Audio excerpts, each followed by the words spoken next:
ఆంధ్రప్రదేశ్ రాజధాని కొత్త నవ్యాంధ్ర రాజధాని కోసం అమరావతి కోసం శంకుస్థాపన కార్యక్రమానికి చంద్రబాబు నాయుడు గారు ఆహ్వానిస్తే కేసీఆర్ గారు అక్కడ కూడా పోయినారు.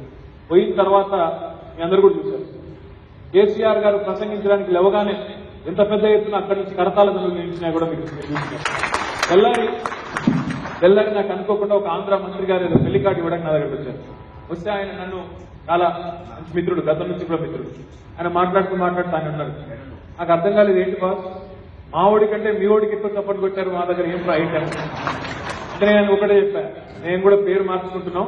టీఆర్ఎస్ అంటే ఇంకా తెలంగాణ రాష్ట్ర సమితి కాదు, తెలుగు రాష్ట్ర సమితి.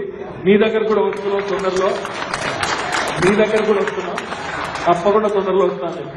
ఒకవేళ ఆ పని చేయాల్సి వస్తే నేను నా కాన్స్టిట్యూన్సీ కూడా ఎంచుకున్నా. ఇప్పటికే నేను ఖచ్చితంగా భీమవరం నుంచే పోటీ చేస్తాను. ఎందుకంటే మా రాజులు మిత్రులందరికీ ఎప్పుడు నేను చెప్తా ఉంటాను, భీమవరంలో గెలవాలంటే చాలా సింపుల్ ట్రిక్. ఎప్పుడు చెప్తుంటారు, ఏం లేదు కోడి పందాలు లీగలైజ్ చేస్తామని చెప్తా. నేను ఆటోమేటిక్గా వెళ్తాను. ఎందుకంటే మా మిత్రులు చాలా మంది ఇక్కడ నుంచి అక్కడ దాకా ఎవరు చాలా మంది ఉన్నారు. మొన్న పోయినసారి నేను కొంపల్లిలో కృష్ణారావు గారు క్షత్రియ మిత్రుల సమావేశం పెడితే అక్కడ పోయినాను. క్షత్రియులు అంటే నాకంటే బాగా మీకు తెలుసు, ఆత్మీయత ఒకటి, ఆతిథ్యం. మిమ్మల్ని మించిన వాళ్ళు ఎవరు లేరు మొత్తం భారతదేశంలోనే ఎవరు లేరు.